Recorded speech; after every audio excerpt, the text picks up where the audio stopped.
Medina যাইতে পারলাম না, মদিনা দেখতে পারলাম না, মদিনার নাম কতই দেবানি,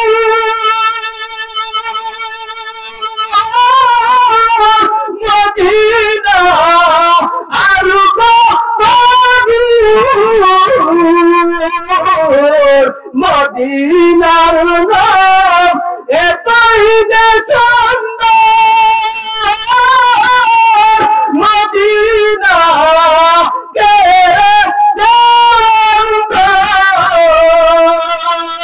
বাকির নেই দাদা দাদিলে উড়ে যেতাম মদিনা যাইতে পারলাম না, মদিনা দেখতে পারলাম না।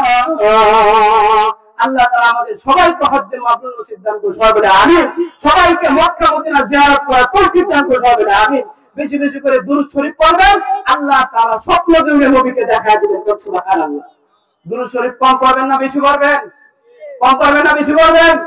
আমার উস্তাদজি গত ভৈরবের মধ্যে মুস্তাফা নবী কাসিমি রাহমাতুল্লাহ দাওয়াত বরকত বলেছিলেন, যদি কেউ শুধুমাত্র বলে মুস্তাফা মুস্তাফা মুস্তাফা একবার বলার দ্বারা আল্লাহ তাআলা 10টা রহমত নাযিল করে দিবেন। সুবহানাল্লাহ। দুরূদ কম পড়বেন না বেশি পড়বেন? হ্যাঁ, আল্লাহ তাআলা আমাদের সবাইকে যে কথাগুলো বললাম, সময় সংক্ষিপ্ত, এজন্য সামনে আরো দরকার ছিল, যাব না, যেহেতু আমার পিছনে অনেক ভাইরা বসে আছেন।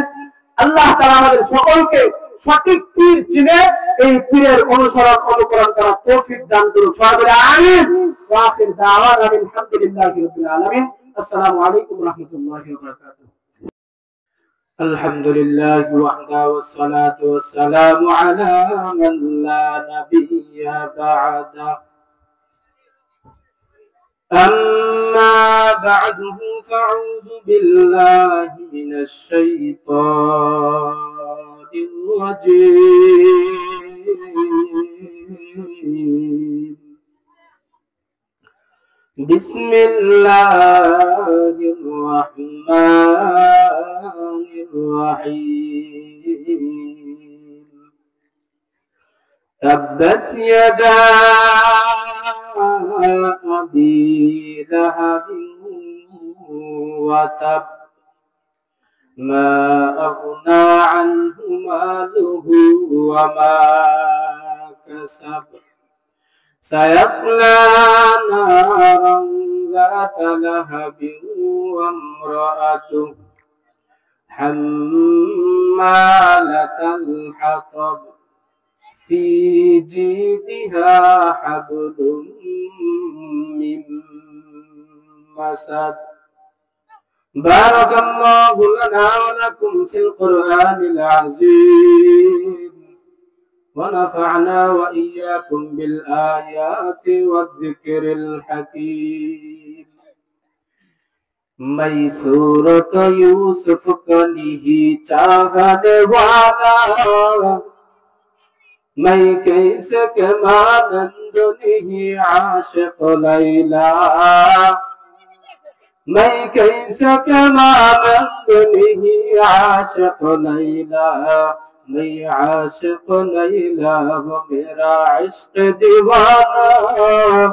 ये जुमला जहां जिसके तजल्ली से उजाला, ये जुमला जहां जिसके तजल्ली से उजाला।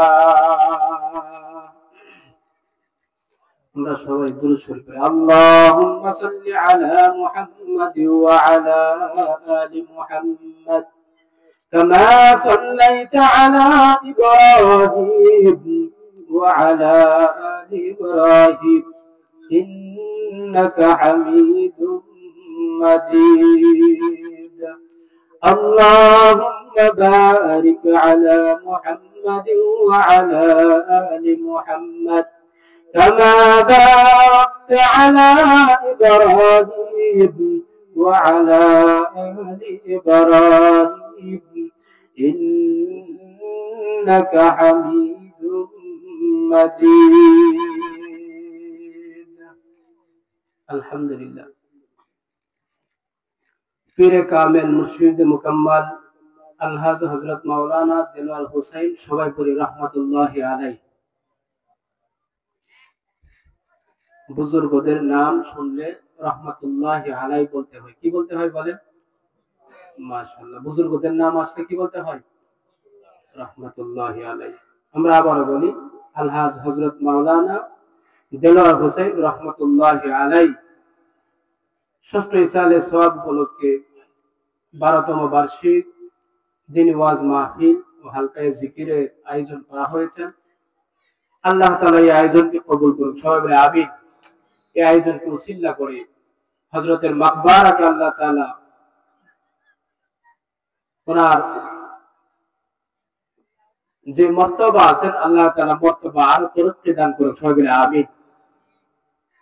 আমি আপনাদের মাঝে যে আয়াতে কারিমা তিলাওয়াত করেছি এই আয়াতকে সামনে রেখেই আমি কিছু আলোচনা করব ইনশাআল্লাহ। আমরা ধৈর্য সহকারে শুনবো তো ইনশাআল্লাহ। হাশরের মাঠে আল্লাহ তাআলা এরকম একটি প্যান্ডেল করবেন, একটা মাহফিল করবেন। কি করবেন? মাহফিল করবেন। এই মাহফিলের মধ্যে সভাপতি যিনি থাকবেন তিনি হবেন মহান আল্লাহ সুবহানাল্লাহ।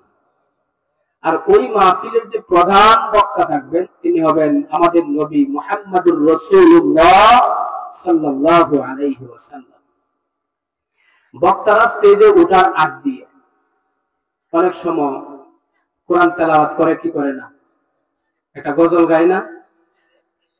আমাদের নবীজি সাল্লাল্লাহু আলাইহি ওয়াসাল্লাম হাশরের মাঠে স্টেজে ওঠার আগ মুহূর্তে তেলাওয়াত করার জন্য ভূমিকা স্বরূপ সামান্য তেলাওয়াত করার জন্য উঠাবেন হযরত দাউদ আলাইহিস সালাতু ওয়াস সালাম কে। সুবহানাল্লাহ। হযরত দাউদ আলাইহিস সালাতু ওয়াস সালাম ওই জায়গায় সূরা তাহা তেলাওয়াত করবেন। কোন সূরা তেলাওয়াত করবেন? সূরা তাহা। আর আমাদের নবী মুহাম্মদুর রাসূলুল্লাহ সাল্লাল্লাহু আলাইহি ওয়াসাল্লাম প্রধান বক্তার ভাষণে বৈশা উনি সূরা ইয়াসিন তেলাওয়াত করবেন। সুবহানাল্লাহ। ইয়াসিন আমাদের নবীজির আরেক নাম। বলেন ইয়াসিন কার নাম? আমাদের নবীজির আরেক নাম। অনেক নাম আছে, এর মধ্যে একটা নাম হলো আমাদের নবীজি সূরা ইয়াসিনের মধ্যে পড়েন ইয়াসিন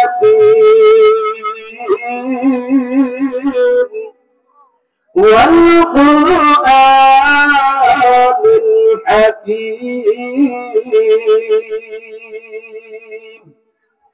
আল্লাহর নবী সাল্লাল্লাহু আলাইহি ওয়াসাল্লাম তেলাওয়াত করবেন। হযরত দাউদ আলাইহিস সালাতু ওয়াস সালাম তেলাওয়াত করবেন। দাউদ নবীর তেলাওয়াত কেমন ছিল? দুনিয়াতে যখন তিনি তেলাওয়াত করতেন সমুদ্রের মাঝ পর্যন্ত আকাশের পাখি আয়েশা দাউদ নবীর তেলাওয়াত শুনতো। সুবহানাল্লাহ, কেমন মজা! আল্লাহর নবী সাল্লাল্লাহু আলাইহি ওয়াসাল্লাম তেলাওয়াত করবেন যেই কোরআনে কারীম নবীর উপর নাযিল হয়েছে। বলেন আল্লাহু আকবার। যেই নবীর উপরে কোরআনে কারীম তেলাওয়াত হয়েছে, নাযিল হয়েছে, নবীর জবান দিয়ে তেলাওয়াত করবেন, কত মধুর হবে। আল্লাহর নবী সাল্লাল্লাহু আলাইহি ওয়াসাল্লাম কাবা শরীফের মধ্যে কোরআন তেলাওয়াত করতেন। কাফের মুশরিকরা এসে নবীজির তেলাওয়াত শুনতেন। আল্লাহর নবী সাল্লাল্লাহু আলাইহি ওয়াসাল্লামের তেলাওয়াত শোনার জন্য কাফের মুশরিকরা আসতো। দেখা যায় নবীজির তেলাওয়াত শুনে মানুষের দিল নরম হয়ে যেত। বলে আল্লাহু আকবার। তেলাওয়াত শুনে দিল যখন নরম হইতো, নবীর প্রতি ভক্তি শ্রদ্ধা চলে আসতো, একের পর এক ইসলাম গ্রহণ করে ফেলতো। সুবহানাল্লাহ। আল্লাহর নবী সাল্লাল্লাহু আলাইহি ওয়াসাল্লামের অবস্থা দেখে আবু জাহেল, উতবা, সাইবা তারা পরামর্শ করলো, আমরা তো জীবন নবীর উপরে ঈমান আনব না, তবে দেখা যায় সাধারণ মানুষ নবীর তেলাওয়াত শুনে মুগ্ধ হয়ে নবীর উপরে ঈমান আনা শুরু করে দিয়েছে। এই তেলাওয়াত তো বন্ধ করা সম্ভব না, তাহলে আমাদের শ্রোতাদেরকে বন্ধ করে দেওয়া দরকার, নিষেধাজ্ঞা করে দেওয়া দরকার। বলে ঠিক আছে, নিষেধাজ্ঞা করে দিলে আগামী কাল থেকে যদি কাউকে দেখা যায় নবীর তেলাওয়াত শুনতে গিয়েছে, তার জন্য কিছু আমরা দণ্ডবিধি করব, কিছু জরিমানা নির্ধারণ করলেন। তাকে শাস্তি দিবেন সরকারি ভাবে। এই নির্ধারিত যখন আয়োজন হয়ে গেল, আবু জাহেল উতবা সাইবা তারা ঘোষণা করে দিলেন আগামীকাল থেকে নবীর তেলাওয়াত আর শোনা যাবে না। তারা করলো কি, চিন্তা ফিকির করলো, আমরা তো নিষেধাজ্ঞা করলাম। আবু জাহেল ওই রাতের মধ্যে ঘরের মধ্যে শুয়ে গেলেন, সবাই শুয়ে গেলেন, কেউ তার নবীর তেলাওয়াত শুনতে যাবেন না। আল্লাহর হাবিব সাল্লাল্লাহু আলাইহি ওয়াসাল্লাম তেলাওয়াত শুরু করে দিয়েছেন। নামাজের পর নামাজের মধ্যে তেলাওয়াত করতেছিলেন। ওই মুহূর্তে আবু জাহেলের চোখে ঘুম আসতেছে না, শুধুমাত্র ছটফট করতেছিল, ঘুম তো আসে না। ঘুম না আসার কারণ কি মুফাসসিরিন কেরাম উল্লেখ করেছেন, ওই আবু জাহেল প্রতিদিন নবীর তেলাওয়াত করে ঘুমাইতেন। ওই নবী তেলাওয়াত শুনে তার ঘুম, আজকে নিষেধাজ্ঞা করেছেন, আজকে তো যাইতে পারে নাই, নবীর তেলাওয়াত শুনতে পারে নাই, তার চোখের ঘুম হারাম হয়ে গেছে। আবু জাহেল বলেন ওয়াল্লাহি লাতু ওয়াল উজ্জা, বড় বড় দুইটা মূর্তির নামে কসম খেয়ে বলেন আমার চোখের ঘুম নবীর তেলাওয়াত হারাম করে দিয়েছে। সুবহানাল্লাহ। আল্লাহ নবীর তেলাওয়াত যতক্ষণ পর্যন্ত আমি আবু জাহেল শুনব না, ততক্ষণ পর্যন্ত আমার চোখে ঘুম আসবে না। আমি তো নিষেধ করেছি, সুতরাং কেউ যাবে না, আমি আবু জাহেল একা একা তেলাওয়াত শুনে এসে ঘুমাবো। গেলেন তেলাওয়াত শোনার জন্য, গিয়ে তেলাওয়াত দেয়ালের সাথে গেছায় গেছায় নবীর তেলাওয়াত শুনতেছিলেন। শুনতে শুনতে নবীর তেলাওয়াত যখন বন্ধ করে দিলেন, এই মুহূর্তে মক্কার অলি গলি দিয়ে তিনি চলে আসবেন। হঠাৎ করে সামনে দেখেন গুড় গুড় করে আওয়াজ হইতেছে। সামনে উঠবার সাথে সাক্ষাৎ, হ্যাঁ উঠবা তুমি এখানে কি? বলে আমি তো আসছিলাম পাহারা দেওয়ার জন্য। ও তোমাকে তো পাহারা দেওয়ার জন্য আমি আবু জাহেল নির্ধারণ করিলাম। সুবহানাল্লাহ। ও সত্যি কথাটা বলে ফেল, আপনি এখানে কেন? বলে আসলে মূল বিষয় হলো আমার চোখের ঘুম হারাম হয়ে গেছে। প্রতিদিন নবীর তেলাওয়াত শুনতাম, আজকে তেলাওয়াত শুনি নাই, চোখের ঘুম হারাম হয়ে গেছে। আমি মূলত নবীর তেলাওয়াত শোনার জন্য আসছি। বলে রামদান মদিনার গলিতে গলিতে, মক্কার গলিতে গলিতে গুরু গুরু করে আওয়াজ। সামনে গিয়ে দেখে আরেকজন, সামনে গিয়ে দেখে আরেকজন। তাদেরকে জিজ্ঞাসা করা হলো, বলে আমাদের কি অবস্থা, চোখে ঘুম আসে না। এখন বলেন এরকম ভাবে যখন অনেকের পর এক সবাই চলে আসলো নবীর তেলাওয়াত শোনার জন্য। তেলাওয়াতটা কত মধুর। একদিন আল্লাহ নবী সাল্লাল্লাহু আলাইহি ওয়াসাল্লাম তেলাওয়াত করতেছিলেন। উমর ফারুক রাদিয়াল্লাহু তাআলা আনহু হাতের উপর মাথা রেখে শুয়ে গেলেন। আল্লাহর নবী তেলাওয়াত করতেছেন। উমর রাদিয়াল্লাহু তাআলা আনহু তখন মুসলমান হন নাই, নবীর তেলাওয়াত শোনার জন্য শুয়ে গেলেন। নবীজি তেলাওয়াত করতেছিলেন, উনি শুয়ে শুয়ে মনে মনে ভাবতেছিলেন এটা তো কোনো তেলাওয়াত হইতে পারে না। এটা এমন ভাবে তিনি তেলাওয়াত করতেছেন মনে হয় কোন কবির কবিতা। সুবহানাল্লাহ। কোন কবির বানানো কবিতা উনি তেলাওয়াত করে করে ওখানে তিনি পাঠ করতেছেন। মনে মনে শুয়ে শুয়ে ধারণা করতেছিলেন। আল্লাহ নবী সাল্লাল্লাহু আলাইহি ওয়াসাল্লাম তখন তেলাওয়াত করতেছিলেন সূরা আল-হাক্কা। আল-হাক্কাতু মাল-হাক্কা ওয়া মা আদরাকা মাল-হাক্কা। এই সূরা তেলাওয়াত করতে করতে যখন 41 নম্বর আয়াত পর্যন্ত পৌঁছলেন, আল্লাহ নবী বলেন ওয়া মা হুয়া বিকাউলি শাইরিন কালিলাম মা তুমিনুন। আল্লাহু আকবার। আল্লাহ নবী সাল্লাল্লাহু আলাইহি ওয়াসাল্লাম তেলাওয়াত করতেছিলেন।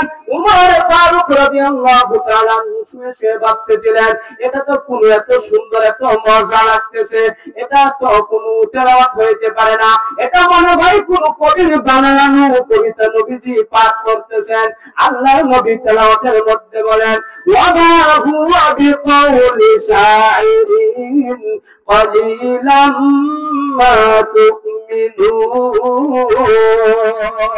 আল্লাহর নবী বলে এটা কোন কবির বানানো কবিতা না বলেন আল্লাহু আকবার এটা কোন কবির বানানো না বিকৌল শাইর এটা কোন কবির বানানো কবিতা না ও ওমর তুমি বানানো আর না এটা তুমি বুঝবা না সুবহানাল্লাহ ওমর ফারুক রাদিয়াল্লাহু তাআলা আনহু বলে ভাবতেছিলেন মনে হয় তিনি বড় জাদুকর আল্লাহ আমি মনে মনে ভাবতেছিলাম মনে হয় এটা কোন কবির বানানো কবিতা উনি আমার মনের খবর বুঝলো কেমনে করেন আল্লাহু আকবার এখন ভাবতেছিলেন তাহলে তো তিনি বড় জাদুকর যদি বড় জ্যোতিষী জাদুকর না হয়ে থাকেন আমার মনের খবর তিনি জানলেন কিভাবে আল্লাহ নবী সামনের আয়াত তেলাওয়াত করলেন ওয়ালা বিকাউলি কাহিনিন قليلا ما تذكرون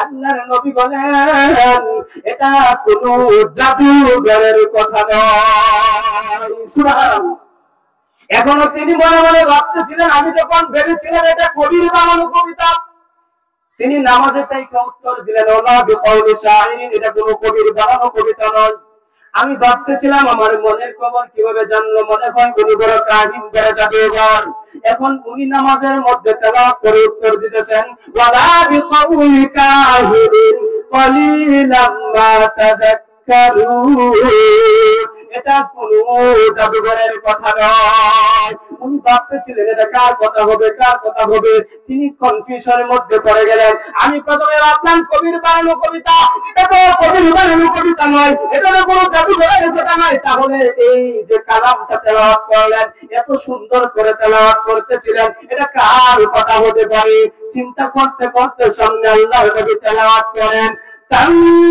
তানজিলুম মির রাব্বিল আলামিন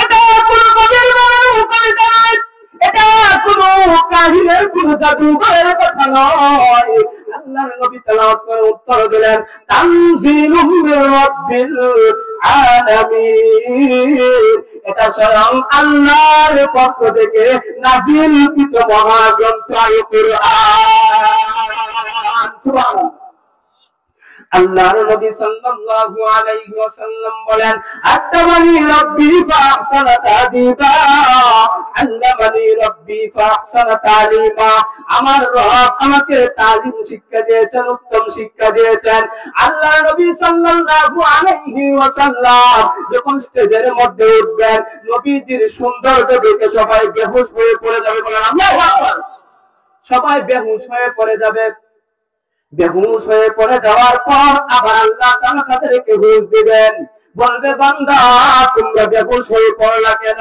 বলে এজন্য বেহুশ হয়ে পড়েছি আমরা এত সুন্দর চেহারাওয়ালা কোন লোক আমরা দেখি নাই সুবহানাল্লাহ मैं सूरत यूसुफ का नहीं चाहने वाला मैं कैसे के मानंद दिगी आशिक लैला मैं कैसे के मानंद दिगी आशिक लैला मैं आशिक लैला गो मेरा इश्क दीवाना ये जुमला जरा जिसके तजल्ली से उजाला ये जुमला जरा जिसके तजल्ली से उजाला अल्लाहू अकबर হযরত ইউসুফ আলাইহিস সালাতু ওয়াস সালাম কে আল্লাহ তাআলা কত সৌন্দর্য দিয়েছিলেন আল্লাহ পাক রব্বুল আলামিন বলেন আমি পৃথিবীতে যত সৌন্দর্য দিয়েছি 100 ভাগে ভাগ করেছি বলেন কয়শো ভাগ 100 ভাগের মধ্যে 99 ভাগ আমি আল্লাহর কাছে রেখে দিলাম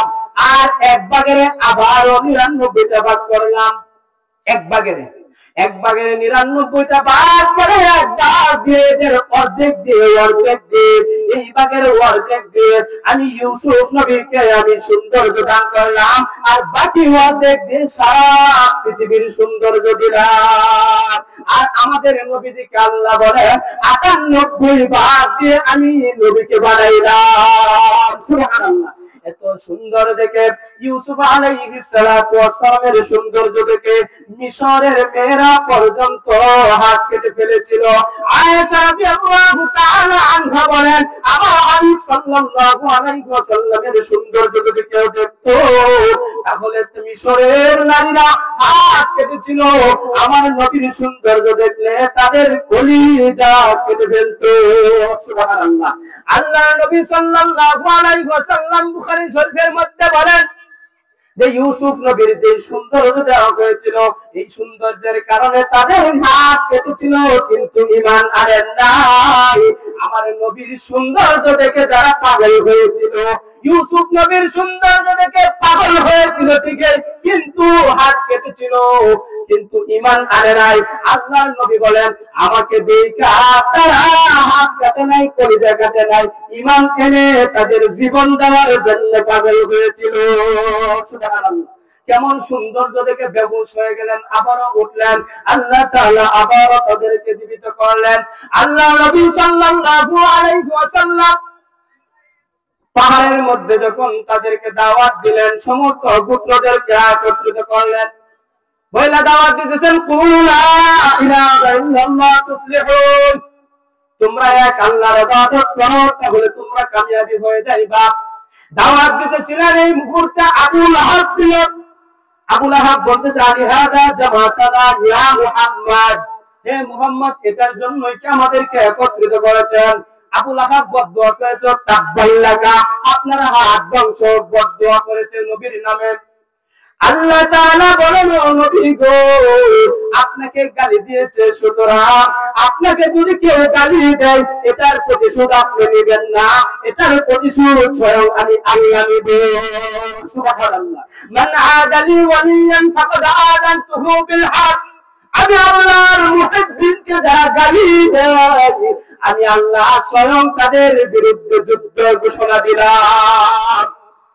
এজন্য মুহতারাম মুহাজিরিন, আল্লাহ নবী সাল্লাল্লাহু আলাইহি ওয়াসাল্লামকে যখন গালি দিলেন, আল্লাহ তাআলা সূরা আট সূরা তেলাওয়াত করছি খুতবার মধ্যে, ওই সূরা নাযিল করে দিলেন। ও নবী, আবু লাহাব আপনার হাত ধ্বংসের কথা বলেছে, আমি আয়াত নাযিল করে দিলাম, তাব্বাত ইয়াদা আবি লাহাবি ওয়া তাব্বা, আমার আপনার হাত ধ্বংস হবে না, আবু লাহাবের দুটি হাত ধ্বংস হয়ে যাবে।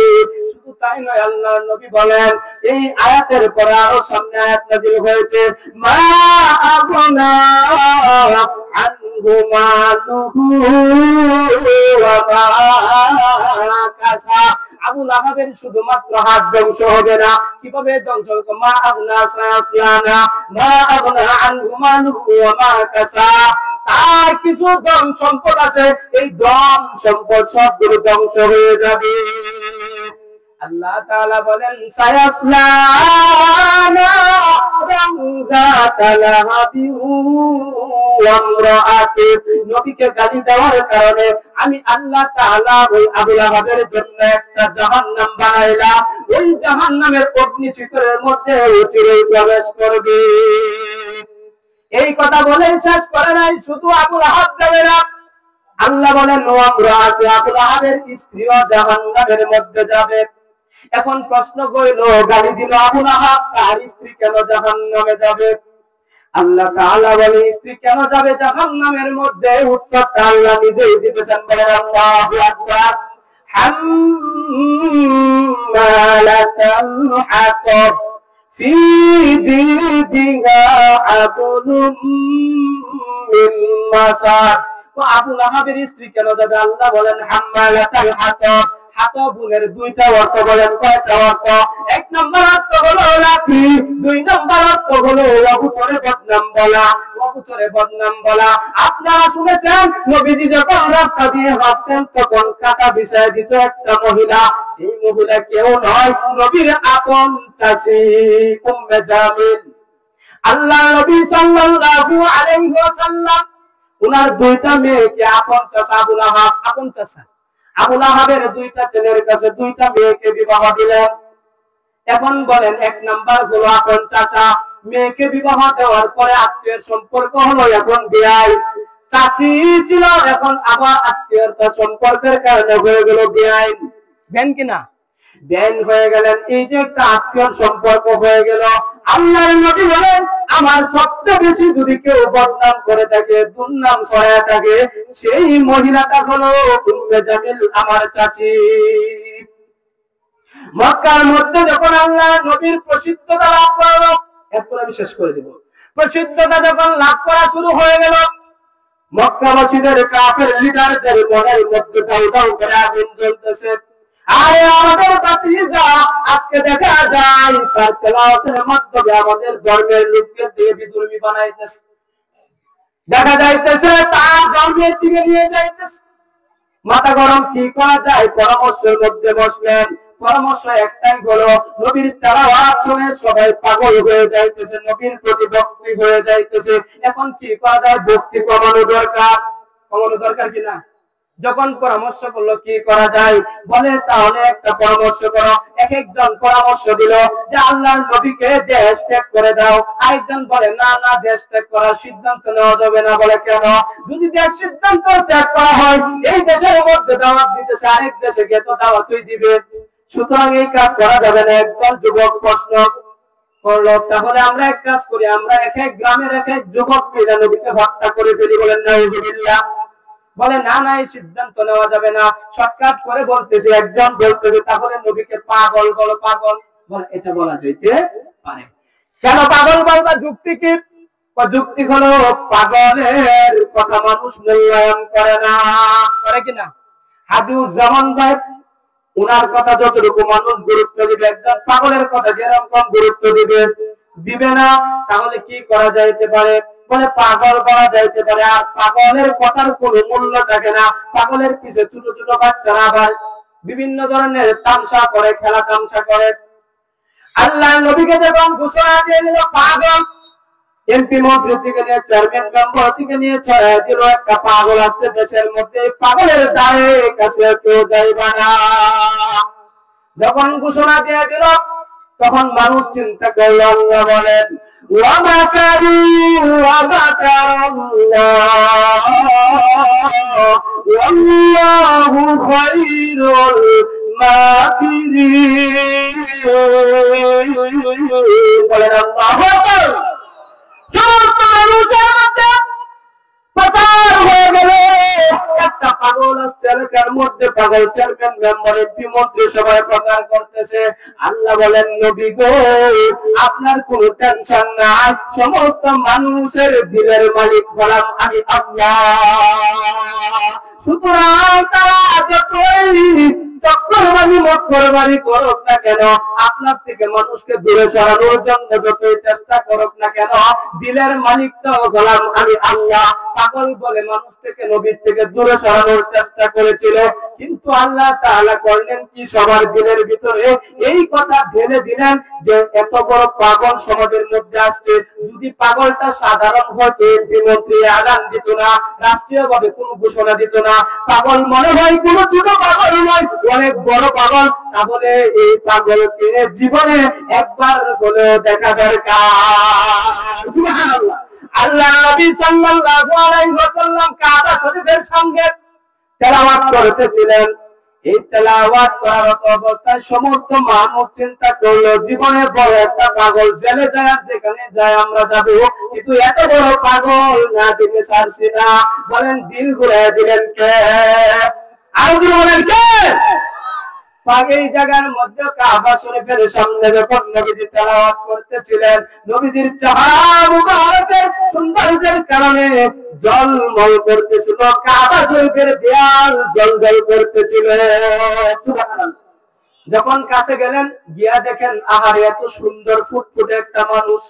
পাগলের তো চুলের কোনো বাস থাকে না, জট থাকে, থাকে কি থাকে না, বিভিন্ন ধরনের হালত হয়, কিন্তু দেখা যায় এত সুন্দর মানুষ, আবার কথা বলতেছে এত সুন্দর কথা বলেন আল্লাহু আকবার। আমরা তো এরকম সুন্দর কোনো কথা বলতে পারি না।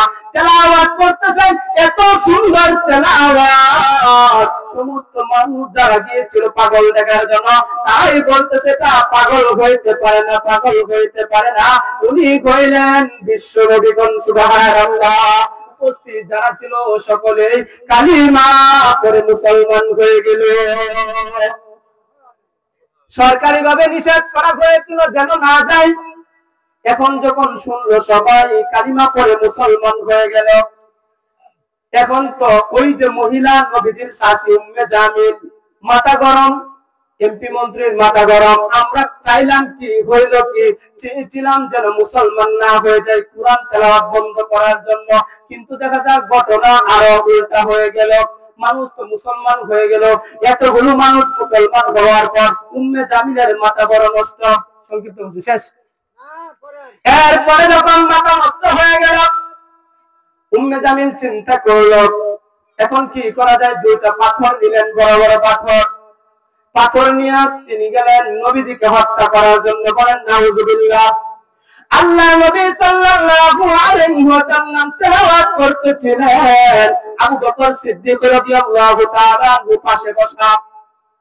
আবু বকর বলেন হুজুর বলে কি, আপনার তো চাচি আসতেছে, মুরব্বী মানুষ, তো কিভাবে আসে? বলে হাতের মধ্যে দুইটা পাথর, মনে হয় বাপ সাহেব বোঝা যায় আপনার উপর হামলা করবে। মহিলা মানুষ যদি আপনার উপর হামলা করে এমনি তো ইজ্জত চলে যাবে। আপনি যদি বাধা দিতে চান, প্রতিবাদ করতে চান, মহিলা মানুষ কোন গায়ে তো দেওয়া যাবে না। এখন কি করা যায়? আল্লাহর নবী বলেন অসুবিধা নাই, আস্তে থাকো, আমি কোরআন তেলাওয়াত করি। আল্লাহর নবী সাল্লাল্লাহু আলাইহি ওয়াসাল্লাম তেলাওয়াত করতেছিলেন ইয়াসিন ওয়াল কুরআনিল হাকীম ফাহুম লা ইউবসিরুন পর্যন্ত নবীজি তেলাওয়াত করতেছিলেন, সূরা ইয়াসিন তেলাওয়াত করতেছিলেন। উম্মে জামিলের কাছে আসলেন। আয়েশা বলে আবু বকর তোমার সাথী কই? ও কেন? আবু বকর রাদিয়াল্লাহু তাআলা আনহু চুপ হয়ে গেলেন। ভাবতেছিলেন এই জায়গার মধ্যে নবীজি তেলাওয়াত করতেছে, নবীর তেলাওয়াত আমি সহকারে শুনতেছি, নবীজিকে আমি দেখতেছি। উম্মে জামিল আয়েশা বলে আবু বকর তোমার সাথী কই? মুহাম্মদ কই? আমার ভাতিজা কই? আমার ভাই কই? আবু বকর মনে মনে ভাবতেছিলেন উম্মে জামিল যেহেতু নবীকে দেখে না, আমার বলার কোনো দরকার নাই। এখন কি করলেন? নবী আবু বকর কোনো উত্তর দিলেন না। শেষ পর্যায়ে উম্মে জামিল নবীজিকে না দেখা কিছু ডায়লগ দিল। আমি পাথর নিয়ে আসছিলাম, আমি হইলাম আবু জাহেলের স্ত্রী, দেশ যারা পরিচালনা করে এদের মধ্যে আবু জাহেলের আমি কন্যা, আবার আমার স্বামী হলো আবু লাহাব, বড় একজন মন্ত্রী ছিলেন। আমার পাওয়ার কত যদি জানতো, আমি আজকে পাথর নিয়ে আসছিলাম, এতগুলো মানুষ মুসলমান বানায় ফেলছে, আমি আজকে তাকে হত্যা করে ফেলবো। বলেন না আসছিল হত্যা করার জন্য। শেষ পর্যন্ত না পায় কি করলেন? কিছু দিলেন, যদি পাইতাম তাহলে আজকে হত্যা করে ফেলতাম। এগুলা বইলা চলে গেল। আবু বকর সিদ্দিক রাদিয়াল্লাহু তাআলা আনহু নবীজিকে বলেন হুজুর ঘটনা কিছুই বুঝলাম না, আপনি তেলাওয়াত করতেছেন, আমি আপনার তেলাওয়াত শুনতেছিলাম, আপনাকে আমি দেখতেছিলাম, দেখতেও আছি, তেলাওয়াতও শুনতেছি। উম্মে জামিল আপনাকে দেখেও নাই, তেলাওয়াতও শুনে নাই। সুবহানাল্লাহ। হুজুর ঘটনা কি বুঝলাম না, আমি দেখলাম, উম্মে জামিল কেন দেখলো না? আল্লাহর নবী সাল্লাল্লাহু আলাইহি ওয়াসাল্লাম আবু বকরকে ডাক দিয়ে বলেন আবু বকর তুমি কি সূরা তেলাওয়াত করো নাই? কোরআনে কারীম তেলাওয়াত করো নাই? সূরা বনী ইসরাইল কি তুমি তেলাওয়াত করো নাই? সূরা বনী ইসরাইলের 45 নম্বর আয়াতের মধ্যে আল্লাহ বলেন ওয়া ইযা ক্বারাতাল কুরআন জাআলনা বাইনাকা ওয়া বাইনাল লাযীনা লা يؤمنون بالآخرة حجابا مستورا. আবু বকর সিদ্দিক রাদিয়াল্লাহু তাআলা আনহু কালে নবী বলে আবু বকর তুমি কি কোরআনের আয়াত তেলাওয়াত করো নাই? আল্লাহ বলেন ওয়া ইযা ক্বারাতাল কুরআন, যখন কেউ কোরআন তেলাওয়াত করে কি করে বলে?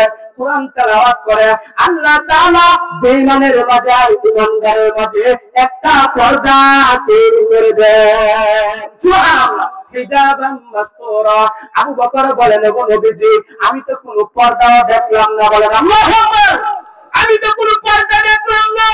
আল্লাহ নবী সাল্লাল্লাহু আলাইহি ওয়াসাল্লাম বলেন এই পর্দা তুমি দেখবা না, এটা হলো আল্লাহ তাআলা লক্ষ লক্ষ ফেরেশতা দিয়ে আমাকে ঘেরাও করে দিয়েছিল। কাফের মুশরিকরা বেঈমানেরা আমি নবীকে দেখতে পারবে না। সুবহানাল্লাহ। আবু বকর সিদ্দিক রাদিয়াল্লাহু তাআলা আশ্চর্য হয়ে গেলেন। এই জন্য মুহতারাম হাজিরিন আমি অতটুকু বলতে চাই, হক পীর আর বন্ড পীর চিনতে হবে। কথা ঠিক কিনা বলেন? হক পীর বন্ড পীর চিনতে হবে। এটা চেনার জন্য আলামত হলো পাঁচটা। এটা বলে আমি শেষ করে দিব। এটার একটা ব্যাটারি দেয়া দেয়, চেনার জন্য একটা আলামত দেয়া দেয়। আপনি মিটার দিয়া জ্বর মাপেন না? মিটার দিয়ে জ্বর মাপেন কতটুকু জ্বর হয়। আপনি আবার প্রেসার মাপেন, প্রেসার মাপার মেশিন আছে না? আছে। আপনি আবার ডায়াবেটিস মাপার মেশিন আছে, কম না বেশি? কথা ঠিক কিনা? ঠিক তদ্রুপভাবে আপনার আমার চিন্তা হবে হক পীর আর বন্ড পীর এর আলামত হলো পাঁচটা। কয়টা? পাঁচটার মধ্যে চারটা থাকতেই হবে। বলেন কই বলছি? আবার আমাদের যে পীর সাহেব আছেন মরহুম দেলার হোসেন সাহেব রাহমাতুল্লাহি আলাইহি মিলাইবেন এই পাঁচটা ওনার মধ্যে ছিল কিনা। যদি না থাকে উনিও বন্ড পীর, আর যদি থাকে তাহলে উনি হবে একমাত্র সঠিক পীর। কথা ঠিক কিনা? তাহলে আপনি সঠিক পীর আর বন্ড পীর চিনবেন। আলামত কয়টা? পাঁচটা। পাঁচটার মধ্যে চারটা থাকতেই হবে। এই চারটার থেকে যে কোনো একটা যদি ত্রুটি পাওয়া যায় উনি যতই পীর দাবি করুক সঠিক পীর নয়, বন্ড পীর। কথা ঠিক কিনা? এক নাম্বার গুনাহ থেকে বাঁচতে হবে। বলেন এক নাম্বার। বিশেষ করে আপনাদের প্রয়োজন, মুরিদগণ যারা আছেন আপনাদের জন্য একান্ত প্রয়োজন। এক নাম্বার গুনাহ থেকে বাঁচতে হবে। বলেন কি বলছি? গুনাহ থেকে বাঁচতে হবে। যিনি গুনাহ থেকে বাঁচবেন, দুই নাম্বার সমস্ত ফরজ বিধিবিধানগুলো পালন করতে হবে। সমস্ত ফরজ বিধানগুলো। হুজুর কি নামাজ পড়তো কিনা বলেন? রোজা রাখতো কিনা? হ্যাঁ? যাকাত দিত কিনা? ধন সম্পদের যাকাত দিত। এর মধ্যে থেকে ফরজ বিধানের মধ্যে একটা বিধানের নাম হলো পর্দা। পর্দা ফরজ না সুন্নাত? বলেন পর্দা করা ফরজ না সুন্নাত? সুন্নাত। কিন্তু দেখা গেল পর্দা করলো না। এখন এমন পীর বের হয়ে গেছে মহিলাদেরকে মুরিদ করে আর বলে মা তোমার চেহারাটা খুলে দাও। ও কেন? ও দুনিয়াতে যদি তোমার চেহারা না দেখি হাসরের মাঠে তোমাকে চিনবে না। যদি না চিনি আমি তোমাকে জান্নাতে নিয়ে যাইতে পারবো না। এই যে পীর সাহেব বলল চেহারা দেখার জন্য পর্দা করা ফরজ, কিন্তু পীর সাহেব পর্দা করলো না, এটা কখনো সঠিক পীর হইতে পারে না। বন্ধ পীর। কথা ঠিক কিনা?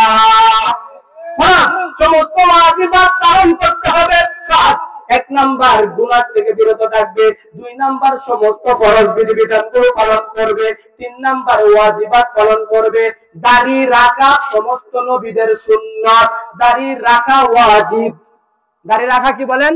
ওয়াজিব। দাড়ি রাখা ওয়াজিব আর সমস্ত নবীদের সুন্নাত। কিন্তু দেখা যায় কিছু মানুষ পীর দাবি করে কিন্তু মুখে দাড়ি নাই। আছে না নাই এমন পীর?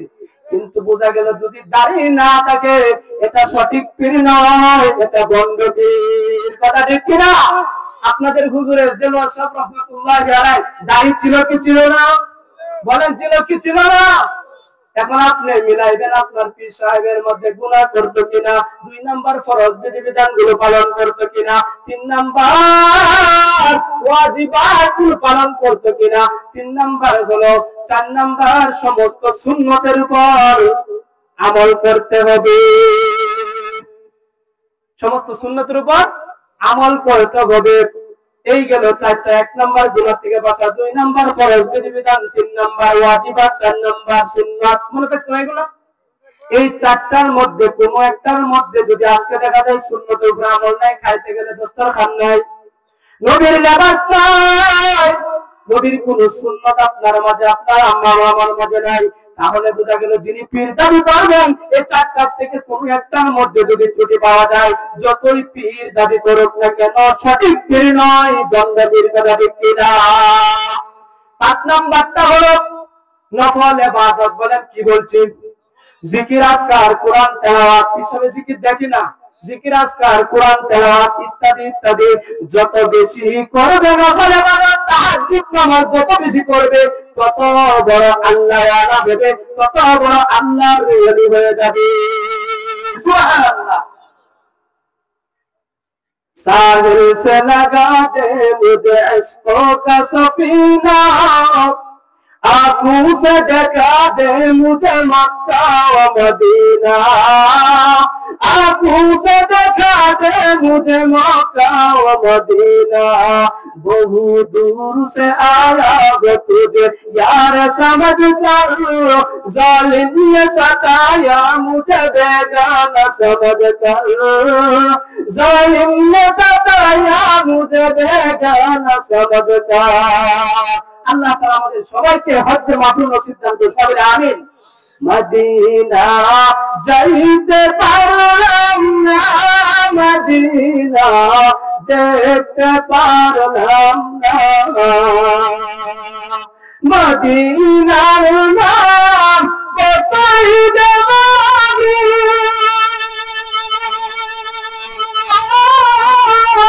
মদিনা আরো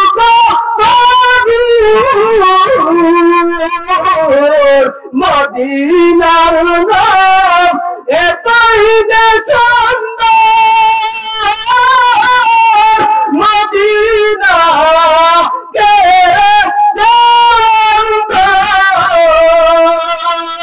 বাকি নাই দাদা দিলে উড়ে যেতাম মদিনা, যাইতে পারলাম না, মদিনা দেখতে পারলাম না। আল্লাহ তাআলা আমাদের সবাইকে হজ্জে মাবরুর নসিব দান করুন, সবাই বলে আমিন। সবাইকে মক্কা মদিনা জিয়ারত করার তৌফিক দান করুন, সবাই বলে আমিন। বেশি বেশি করে দুরূদ শরীফ পড়বেন, আল্লাহ তাআলা স্বপ্ন যুগে নবীকে দেখায় দিবেন। সুবহানাল্লাহ। দুরূদ শরীফ কম পড়বেন না বেশি পড়বেন? কম পড়বেন না বেশি পড়বেন? আমার উস্তাদজি গত ভৈরবের মধ্যে মুস্তাফা নবী কাসিমি রাহমাতুল্লাহ দাওয়াত বরকত বলেছিলেন, যদি কেউ শুধুমাত্র বলে মুস্তাফা মুস্তাফা মুস্তাফা একবার বলে তারা আল্লাহ তাআলা 10টা রহমত নাযিল করে দিবেন। সুবহানাল্লাহ। দুরূদ কম পড়বেন না বেশি পড়বেন? হ্যাঁ, আল্লাহ তাআলা আমাদের সবাইকে যে কথাগুলো বললাম, সময় সংক্ষিপ্ত, এজন্য সামনে আরো দরকার ছিল, যাব না, যেহেতু আমার পিছনে অনেক ভাইরা বসে আছেন। আল্লাহ তাআলা আমাদের সকলকে সঠিক পীর চিনে এই পীরের অনুসরণ অনুকরণ করার তৌফিক দান করুন, সবাই বলে আমিন। ওয়া আখির দাওয়ানা আলহামদুলিল্লাহি রাব্বিল আলামিন। আসসালামু আলাইকুম ওয়া রাহমাতুল্লাহি ওয়া বারাকাতুহু।